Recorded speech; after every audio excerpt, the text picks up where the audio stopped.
എടാ മോനെ, നിന്റെ ഈ സംശയം എന്നിലുമുണ്ട്. അന്ന് തോമസ് വൈദ്യന്റെ വീട്ടിൽ നിന്ന് കണ്ണനോടൊപ്പമാണ് മേഘൻ പുറത്തേക്ക് പോയത്. അതിനുശേഷം അവിടെ എന്താ നടന്നെന്ന് നമുക്കാർക്കും അറിയില്ല. അറിയാവുന്നത് കണ്ണനും മാർക്കോയ്ക്കും പിന്നെ മേഘനും മാത്രമാണ്.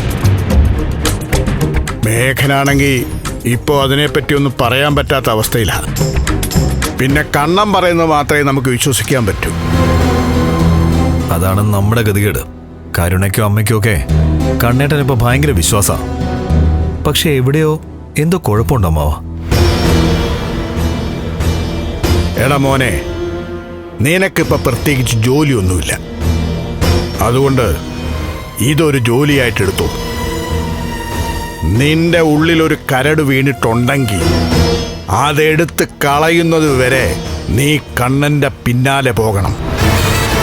പിന്നെ ഒരു കാര്യം നിനക്കും എനിക്കൊക്കെ ഉറപ്പാണല്ലോ, മഹാലക്ഷ്മിയുടെ വയറ്റിൽ വളരുന്നത് കണ്ണൻ്റെ കുഞ്ഞല്ല. അങ്ങനെ ഉള്ളപ്പോൾ നമ്മൾ കരുതുന്നത് പോലെ കണ്ണന് മഹാലക്ഷ്മിയെ സ്നേഹിക്കാനും അംഗീകരിക്കാനും പറ്റുമെന്ന് എനിക്ക് തോന്നുന്നില്ല. പിന്നെ അതിന് മറ്റൊരു വശമുണ്ട്.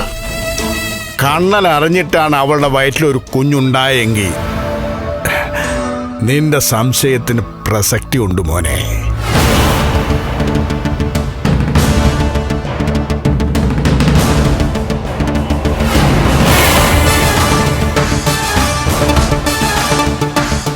അങ്ങനെ തന്നെയാണ് ഞാനും ചിന്തിക്കുന്നത്.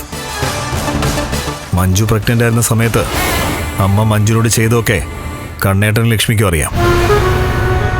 അതുകൊണ്ട് എൻ്റെ തറവാട്ടിലെ ലക്ഷ്മിയുടെ കുഞ്ഞിൻ്റെ കാര്യം സുരക്ഷിതമല്ലാതെ കരുതിയിട്ടാണ് അവളെ അനന്തുൻ്റെ വീട്ടിൽ കൊണ്ടുപോയി വിട്ടതെങ്കിലോ? അതാടാ ഞാൻ പറഞ്ഞത്. ഇതൊക്കെ ഇപ്പോ നമുക്ക് തോന്നിയ സംശയങ്ങളാ. അതിനൊരു ക്ലാരിറ്റി കിട്ടണമെങ്കിൽ നീ കുറച്ച് യാത്ര ചെയ്തേ പറ്റൂ.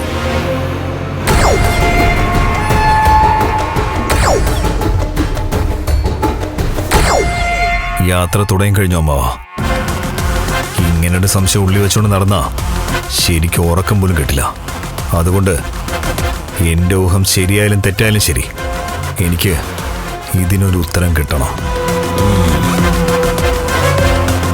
ആ ഉത്തരം ഒരിക്കലും നമ്മളെ വേദനിപ്പിക്കാതിരിക്കട്ടെ എന്നാ എൻ്റെ പ്രാർത്ഥന.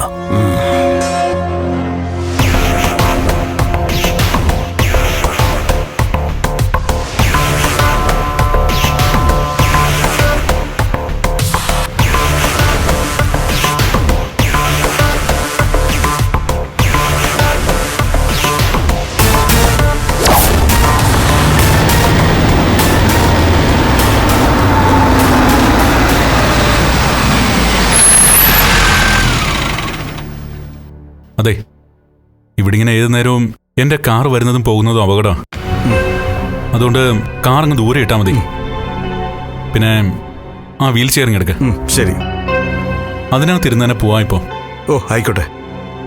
എന്തായാലും ഒരു നാടകം ആടി തീർക്കുകയാണല്ലോ. ഇനി അത് ഭംഗിയായിട്ടങ്ങ് അവസാനിക്കുന്നത് നല്ലത്. അതിൻ്റെ ഇടയ്ക്ക് അബദ്ധം പറ്റണ്ട.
നീ എത്തിയോടാ?